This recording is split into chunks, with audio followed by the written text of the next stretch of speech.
विश्वास नहीं, गुरु पे भी विश्वास नहीं आता, और जब भी हम दुखी होते हैं। लेकिन आजकल के जो पढ़े लिखे बच्चे हैं इस नाम उनको नहीं जानते, उन जो है ना अपनी पढ़ाई से इनका तो जाल काटना परमात्मा के भी मुश्किल हो जाता है इन पढ़े हुए बालका का, क्योंकि वो मानना नहीं, परमात्मा में विश्वास नहीं करे। वो कह देंगे कुछ नहीं है परमात्मा परमात्मा, लेकिन परमात्मा ने तो देखो आप भेजे किसी ने इस संसार में, और किस लिए आया? ठीक है उनको रोजगार दे दिया, इसलिए दिया आप जो ना ऐसे नहीं करना, किसी से ऐसे करना, रोजगार दे दिया, किसी का हाथ ना पसरना। लेकिन परमात्मा का भी जो भरोसा करोगे, एक एक जीव के यहाँ पर जो ये काले लेख, मैं ये तो नहीं कहूंगा, मैं सबके लिख रखे हैं, बाजी बाजी रू ऐसी बैठी है जो सारे व्हाइट लिखवा रही है, यहाँ पर लिखे हुए लेख है। ये जो माथे पर जो लेख है इनको कोई पढ़ नहीं सकता, ये परमात्मा ही पढ़ सकता है इनको, तो बस दिव्य दृष्टि से पढ़ सकते हैं हम। लेकिन ये काले लेख ना लिखवाओ, अगर लिख भी रहे हैं तो मिटवा लो गुरु से, गुरु का नाम दान लेकर उसकी भक्ति करके ये मिटा सकता है, और एक सेकंड में मिटा देगा कति काले लेखों को। और ये काले लेख कैसे लिखे जाते हैं? घर में बहू है उससे कुछ कह देना, उसकी निंदा चुगली करना, कोई पड़ोसी है उससे कुछ कह देना, उसकी निंदा चुगली कर देना, किसी से लड़ना झगड़ना, ये काले लेख है। कर्म है हमारे, कर्म और दोष ये अलग अलग है। दोष जो हमने किसी के बारे में कोई बात लिख दी वो, और कर्म जो हमारे सामने आ रहे हैं उसको देख रहे हैं ना हम तो, लेकिन हमने ये ध्यान दिया कि हमने उसके बारे में ये बात करी थी, ये लिखा गया, और उसको मिटाना बहुत मुश्किल है। उसको वो कैसे मिटेगा, कैसे आपके कर्म खत्म होंगे, वो सिर्फ नाम बजने से हो सकता है, और संगत माने सत्संग में बैठने से जो ना इस आत्मा के ऊपर जो आपका मैल चढ़ाया वो सत्संग में आने से और सत्संग में बैठने से ही मैल उतरेगा, वो वैसे नहीं उतर सकता नाम जपने से। न करे जाओ दिन रात पूजा कर लो, पूजा पाठ थोड़ी देर के लिए शांति होगी, फिर ऐसे ही पलट जाएंगे, फिर ऐसे दुख आ जाएंगे। लेकिन ये एक ऐसा बीज है जैसा बोलोगे वैसा कटेगा।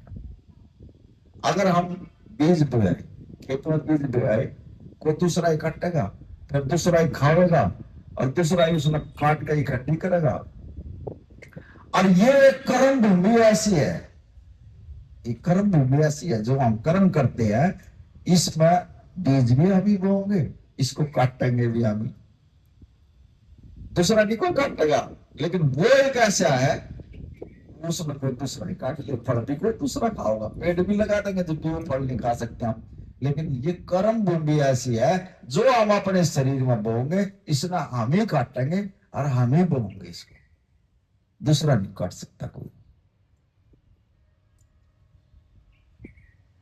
आप आज जो ये समय दे रहे हो परमात्मा का, ये आपका लिखा गया खाते में, परमात्मा के खाते में लिखा गया। और ये चाप ना गुरु ले रखा नहीं ले रखा, ये आपके काम आएगी।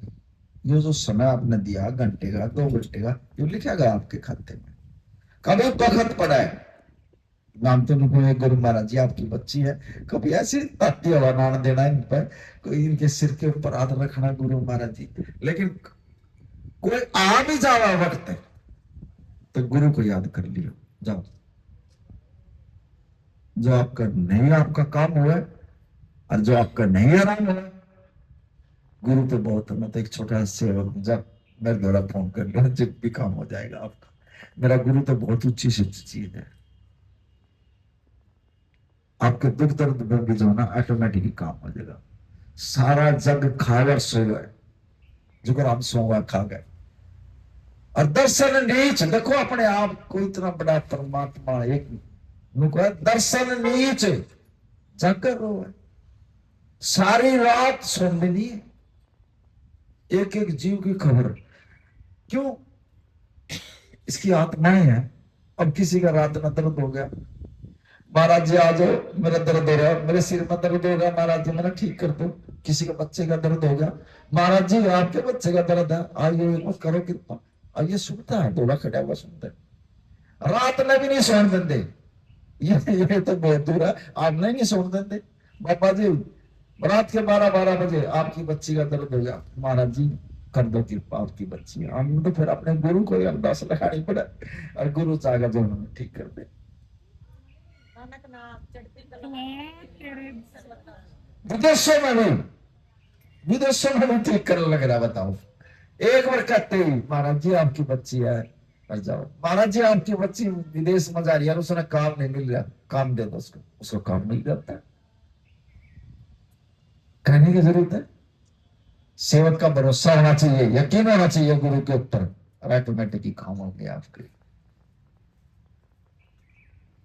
जब भी कोई दुख हुई या कोई कमी आओगी हमारे अंदर आओ, जब भी हमारे काम में होंगे। एक दुख ऐसा है जो कि हम 15 साल से जो हम भुगत रहे हैं, उसको नहीं है, नहीं होगा ठीक हो। अगर आप सुबह अमृत वेले में उठ के पाठ करने लग जाओ, वाणी का पढ़ना, वाणी सच है, आज सच जुगात सच, नानक होशी भी सच, सच्ची है। उसको पाठ करने लग जाओ, उसको फिर नाम जप करने लग जाओ, जो 15 साल में काम नहीं हो ना, वो 15 घंटे में नहीं होगा। देखने 15 घंटे में वो काम हो जाएगा। वाणी में इतनी ताकत है।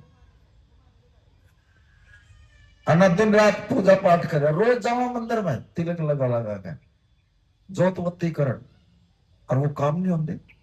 लेकिन वाणी एक ऐसी सच्ची ताकत है, सुबह उठकर नाम जपो और पाठ करो, ऑटोमेटिक काम होंगे जो आपके लिए कोई अन्ना हो तुम बता दियो, क्योंकि वाणी सच है। गुरु नानक ने यही तो सिखाया है।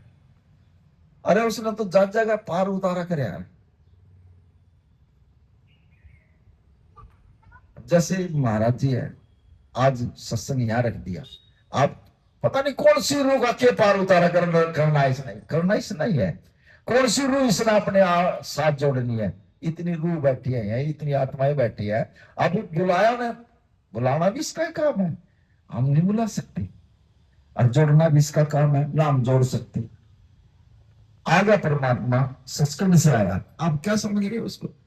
अब ये स्वरूप है, ये साक्षात रूप में बैठा है इस टाइम। अगर ध्यान करके इसके स्वरूप की तरफ देखोगे ना, स्वरूप में भी दर्शन हो जाएगा आपके। ये स्वरूप भी जो ना ऐसे ऐसे हिलता दिखाई देगा आपको, ध्यान करके देखोगे तो। फिर जब ये बैठ गया आसन के ऊपर, फिर बिन संगत मैल भरी तेरी, बिन भाग से सत्संग नहीं मिलता। ये बड़े भाग से सत्संग मिलता, बड़े भाग से संगत मिलती है, बड़े भाग से संतों के दर्शन होते हैं, साधुओं के दर्शन होते हैं। बड़े कर्मों वाले हो आप, जो बैठकर ये समय दे रहे हो, गुरु की संगत में बैठकर सत्संग कीर्तन सुने आपने। ये बहुत ही बहुत बहुत बहुत अच्छा कर्म किया आपने। जो आपका काम ना भी बना था ना, वो भी काम हो जाएगा। भरोसा करके जाइए, गुरु से लेकर जाना, मांग कर जाना, महाराज जी मेरा ये काम नहीं हो रहा, आपका काम हो जाएगा। शरीर में भी कोई दुख है, महाराज जी मेरे शरीर में ये दुख है, या मत्था टेक कर बोल देना, महाराज जी मेरे शरीर में ये दुख है, ऑटोमेटिकली ठीक हो जाएगा। अगर किसी का ध्यान है, ये भी अगर आपका ध्यान सत्संग में है, कीर्तन में है, यहाँ बैठे बैठे भी आपका दुख खत्म हो जाएगा। देख लो, आप खड़े हो गए ना, अरे मेरे तो शरीर में रहा ही नहीं कुछ, मैं तो मेरा तो दुख ही खत्म हो गया।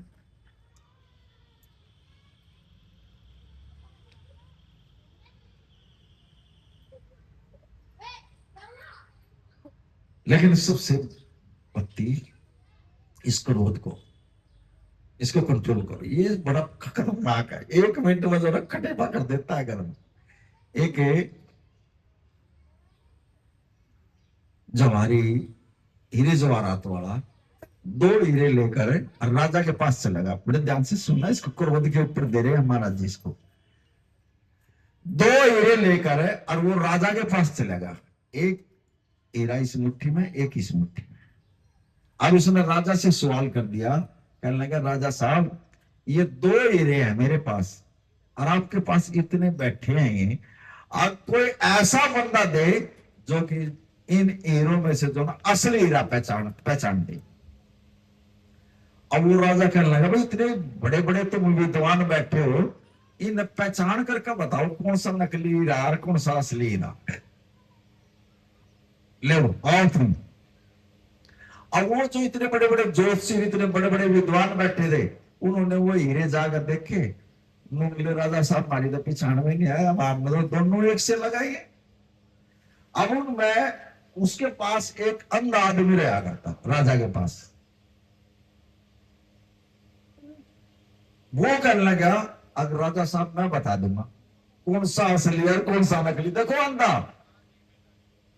और उसने दिखा नहीं। अब उसने जो है ना वो हीरे लेकर अब वो बाहर चला गया घर से, और उसने जो ना धूप में जो है ना ऐसे करके खड़ा हो गया वो 10 मिनट के लिए। अब उसको दिखता नहीं है हीरा कैसा है कैसा नहीं, और उसने जो है ना पता कर लिया। और जब वो अंदर गया कहने लगा राजा साहब कहा बोल, बोला ये हीरा असली है। अब वो इतने विद्वान बैठे थे, और वो जो हीरे जो आरत वाला था वो कहने लगा राजा साहब ये तो या तो इन्हें सच्ची बता दी कभी यो ही हीरा असली है। वो कहने लगा तुझे कैसे पता लगा, तना कैसे पहचान करी इस हीरे की। अभी हाँ आगे बात ने कहा राजा साहब मैं देख नहीं सकता अपनी आंखों से, लेकिन जो असली हीरा होगा ना असली हीरा वो कभी गर्म नहीं होगा, और जो नकली हीरा होगा ना वो गर्म हो जाएगा। नो बोला ये हीरा जो ना ये ठंडा है, और जो नकली हीरा होगा ना वो गर्म हो जाएगा। ये भी आप देखो तुम नकली हो कि असली हो, किसका क्रोध हो किसका गुस्सा हो ये देखना है बाप ने यहां समझाया महाराज जी ने। अगर नकली हो तो आप में गुस्सा होगा, और असली हो गए तो गुस्सा नहीं आएगा, कभी ठंडे रहोगे आप। ये पहचान बताइए। ये देख लो, क्योंकि नाम जपने से जो ना ऑटोमेटिक खत्म हो जाएगा ये गुस्सा, आएगा भी नहीं गुस्सा शरीर में। अगर जो नाम भी ले रखा और फिर भी हम गलत शब्द बोल रहे गुस्सा आ जाए तो आप नाम से भी नहीं जोड़े, फिर हम नकली के नकली कुछ लिया महाराज। ये पहचान बताइए गुस्से की, नकली की असली। अब ये देख लो आप नकली हो असली हो, इससे पत्नी तो गुरु कुछ नहीं समझा सकते। ना कर अगर ये गुस्से वाली बात कभी अपना कर्म खराब कर रहे हो। अगर कोई आपसे कुछ कह भी रहा है तो चुपचाप शांति से आप बोलो, एक तो किसी को जवाब मत दो उसी टाइम पे। अगर कोई कुछ कह रहा है ना चुप रहो, बोलो मत, फिर उसके थोड़ी देर के बाद जो ना फिर जवाब दो। और वो भी अगर आपके पास है कुछ, अपनी मति से हम फैसले नहीं ले सकते, हमारे फैसले गलत होंगे, लेकिन गुरु की जो मति आ जाएगी, गुरु की जो बुद्धि से हम काम करेंगे, महाराज जी हमने कुछ कहना था ना सुनना था, आप जवाब दो, फिर गुरु की मति आ जाएगी, वो 100% आप पास हो जाओगे। आज जो घर में जो लड़ाई झगड़े हो रहे हैं ये हम अपनी मति से काम कर रहे हैं, अपनी मति से फैसले ले रहे हैं, जब ये गलत हो रही है। अगर जिस घर में गुरु है और गुरु को मानकर जब हम काम करेंगे ऑटोमेटिक शांति हो जाएगी। महाराज जी आप इस घर के मुखिया हो और हम अपने आप ने मेरा नहीं समझ कर बैठ जाए, मैंने ये कर दिया नो कर दिया। अरे आप इनमें से मेरी माता और बहनों की सबकी तकरीबन थोड़ी रह रही होगी ना, सबकी शादी हो रही है और सबके बच्चे हो रहे हैं ना, लेकिन जो पानी के अंदर आई है बड़े ध्यान से सुना भी इसको। दुनिया मां बढ़ रही है, दुनिया ने बच्चे पैदा कर रखे हैं, लेकिन बाणी में जो जिक्र आया लिखा है 2.5 माह हुई उसी के पास पर, 2.5 माह दुनिया मां बढ़ रही है। बता कौन कह देगा कि मां नहीं है, लेकिन बाणी में जो लिखा है ना वो 2.5 माहों का जिक्र आया है सिर्फ, जिसने अपने बच्चे परमात्मा के साथ जोड़े हैं। पहली मां बाबा फरीद, जिसने जो ना अपने बच्चे को शक्कर खिला खिलाकर जो है ना परमात्मा के साथ जोड़कर इतना बड़ा संत बना दिया उसको। दूसरी माँ ध्रुव भगत की अपने बाप की गोदी में बैठा था, और जो सौतेली माँ थी उसने ये कह दिया मेरा बच्चा तेरी गोदी में बैठेगा, इसको फेंक दे। और उसको जो है ना उसके बाप ने जो है ना फेंक कर मार दिया था। आज जब उसको फेंक दिया और उसका चोट लगी, वो अपनी माँ के पास गया, कहने लगा माँ मुझे आज एक बात बता, तू इसके घरवाली है या इसकी नौकरानी है? अब मां ने सोचा, बच्चे को पता लग गया, बोली पुत्र क्या होया? अब मैं अपने पिताजी की गोदी में बैठा था, उसने मेरे को तो ना फेंक दिया, मेरा चोट लगी, तूने बता उसके घरवाली है कि नौकरानी है, बता मेरे को। अब मां का सवाल जवाब उसको, अब मां उसको दूसरे रास्ते पर ले जा सका थी, लेकिन मां परमात्मा के साथ जुड़ी थी। मां ने ये कहा पुत्र हूं तो मैं उसके घरवाली, लेकिन मैंने जो है ना पिछले जन्म में परमात्मा की भक्ति नहीं करी, परमात्मा का नाम नहीं लिया, इस करके वो मेरे से प्यार नहीं करता, वो दूसरी से प्यार करता है। बोला ये क्या होता मां? वो छोटा बच्चा अपनी माँ से सवाल जवाब करे, ध्रुव भगत नुका माँ ये क्या होता है, ये प्यार क्या होता है? बोला ये प्यार एक ऐसी शक्ति है, इसको सारे संसार में कंट्रोल कर सकते हैं। कल लगा माँ आज के बाद जो है ना मैं परमात्मा की ही भक्ति करूंगा। छोटा भाई जो है ना 5 साल का ही वो जो है ना घर से निकल गया था ध्रुव भगत, और आज उसने इतनी भक्ति करता है, इन सुबह जो तारे निकलते हैं ना, ध्रुव भगत के नाम से तारा निकलता बड़े वाला, वहां स्थान प्राप्त करेंगे।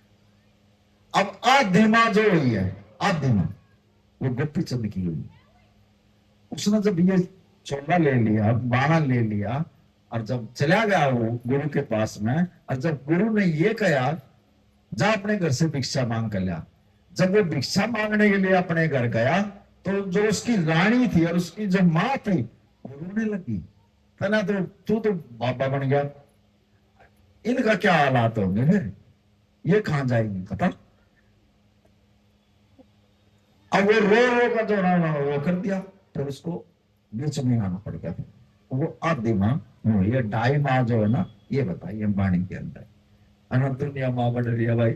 आजकल हर माँ बाप ने सोचा मेरा लड़का डॉक्टर लगा है, इंजीनियर लगा है, कौन माँ बाप चाहा कि मेरा लड़का कोई संत बनेगा? आज किसी के मुख से भी नहीं निकल दी कोई संत बने माना बच्चा, नहीं निकलेगी। सब पढ़ लिख कर डॉक्टर बना, इंजीनियर बना, वकील बन जाए, बस ये चाहो, बस और कुछ नहीं। संत तो कुछ आता ही नहीं, ये सब कर्मों से मिलती है चीजें।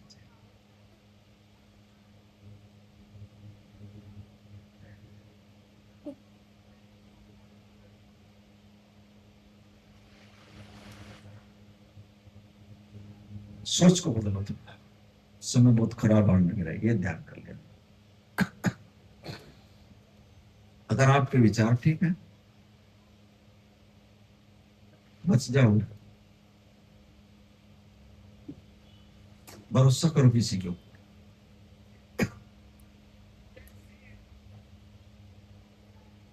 और आ करो महाराज जी के एक बार दरबार में, ये हमारे संगत बैठी है यहाँ, इनके साथ आया करो, दर्शन तो करो एक बार का।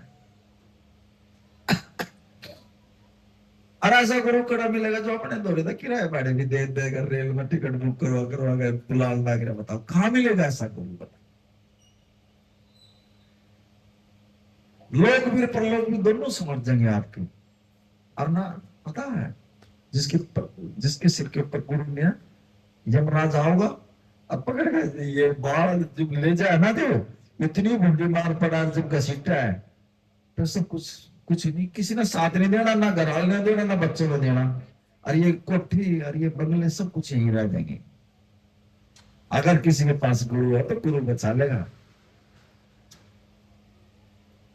गुरु नानक के होते हुए और दर्शन दास के होते कोई लेखा जोखा मांग ले हमारा, हिम्मत ही नहीं है कोई लेखा जोखी खाई साहब मांग ले।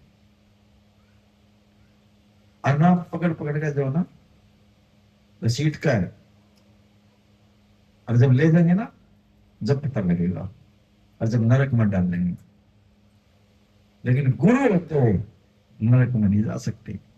अरे तो गुरु ही ऐसा अनुभव उल्टे सीधे जा तुम ले लो, सीधे तो मैं अपने आप कर लूंगा, फिर नाम जप लो उल्टा सीधा, सीधा भी अपने आप कर लेगा। अगर मरा मरा भी हम अपने मुख से कहोगे 5-10 बार बोल लेंगे तो राम लिख जाओगे हमारे मुख से, उल्टा हो जाएगा। मरा मरा फिर राम बन जाएगा वो। इस नाम की वो ताकत है। जो जिस मंत्र का जाप करेगा वो उसमें होता है, चाहे किसी देवता का कर ले, चाहे किसी शक्ति का कर ले, चाहे गुरु का कर ले, नाम जपा करो, नाम के साथ जुड़ो बस। अगर नाम है तो आप किसी से डरोगे भी नहीं। आपकी विल पावर इतनी मजबूत हो जाएगी अंदर की, इतनी मजबूत हो जाएगी कुछ नहीं है। अगर थोड़ा बहुत दुख भी आओगे ना आप डरोगे नहीं। और कोई काम नहीं हुआ हो जाएगा, कोई बात नहीं, महाराज जी बैठे हैं कर देगा काम, हो जाएगा आपका काम। क्या नहीं दिया परमात्मा ने आपको? जब ये धरती पर क्या लेकर आए थे आप? शरीर से भी नंगे आए थे और उसने सब कुछ दे दिया, बच्चे भी दे दिया, घर बार भी दे दिया, कारोबार भी दे दिया, सब कुछ दे दिया उसने, और फिर इसको भूल कर बैठ गया। और जब हम गर्भ के अंदर थे, जब हम 18 प्रकार के नरक होते हैं, सबसे बुरा नरक जो है वो माँ का गर्भ होता है। इसको कुंभी का नरक बोलते हैं। उल्टे लटके हुए हो, कोई लाइट नहीं, कोई हवा नहीं, कोई पानी नहीं, खाते हमारे को कीड़े, जब दर्द होता है अंदर और सारा मलमूत्र हमारे ऊपर पड़ता है। और जब हम इसके सारा एक परमात्मा के सारा, ये परमात्मा तू मुझे इस नरक से बाहर निकाल दे, मैं तेरा नाम भी जपूंगा, तेरा सब कुछ करूंगा मैं, मुझे तो इस नरक से बाहर। वहां कोई लाइट नहीं, कोई हवा नहीं, कुछ नहीं, ऐसे लटके हुए वहां माँ के गर्भ में। और जब बाहर गर्भ से आ जाते हैं, फिर यह जब यह हवा लगती है सब कुछ भूल जाते हैं। फिर जो जो हम बड़े हो जाए फिर मौज वाले में फंस जाए, फिर हमारे अंदर दूसरी बातें आ जाती है। परमात्मा तो याद रखता नहीं, फिर तो पढ़ना है, लिखना, बच्चे बाहर भेजने हैं, फिर कमाना, बस इन चीजें बढ़ जाए, उसका तो ध्यान ही नहीं है। भूल गए वो जो उससे हम वादा करके आए थे गर्भ के अंदर, वो वचन भूल गया, फिर पछताऊंगे। आज आप जो आए हो, पहले भी आप कभी जो है परमात्मा की सत्संग में बैठे होंगे, इस करके आपको जो धक्का मार दिया उन शक्तियों ने, जिसको आप मंदिरों में जाते हो उन्होंने धक्का मारा, जाओ वहां फिर उन परमात्मा आया यार उसकी शरण में जाओ। आप अगर किसी देवी देवता की काफी दिन से सेवा कर रहे हो, मंदिर में जा रहे हो, एक दिन ऐसा आएगा वो शक्ति जो ना आपका धक्का मार देगी। जाओ किसी पूर्ण सत्य की शरण में जाओ और उससे नाम लो, जरूर परमात्मा मिल सकेगी। ये शक्तियां तो मारती हैं धक्का, जब भी आप गुरु की शरण मानते हो ना, आओ नहीं आप तो उसमें लगे रहोगे, यही धक्का मारती हैं आप। अब ये पूर्ण परमात्मा ही आ गया, और कभी अभी आने वाला इस कोटा के अंदर परमात्मा आने वाला, थोड़ा समय बाकी रह रहा, जब आएगा जब आप खुद भी ये कह दोगे कि मैं क्यों परमात्मा है। ऐसा संत में नहीं मिलेगा आपको, ऐसे संत के दर्शन भी नहीं हुए होंगे अब तक। बहुत आदि कोटा में कथा करने वाले, लेकिन जब परमात्मा इस धरती के ऊपर चरण टेकर, जब देखना उसका रूप देखकर, उसके दर्शन करके ही आप तो निहाल हो जाएंगे गति।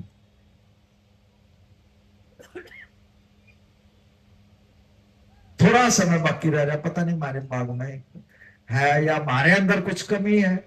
हम तो यही कहूंगे हमारे अंदर ही कमी है, इस करके परमात्मा हमारे को समय नहीं दे रहा, लेकिन आएगा जरूर। थोड़ा समय बाकी है, कोटा के अंदर जरूर आऊंगे महाराज जी, और कम से कम 2 दिन का प्रोग्राम होगा, देख ले।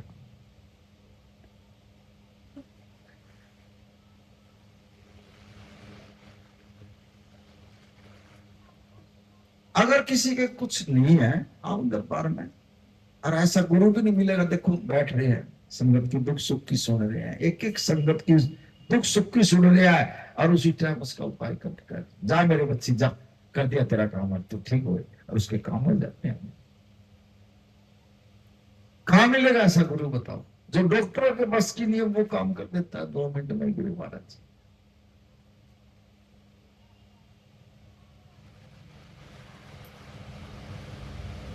कैंसर से ठीक होने लग रहा, अभी एक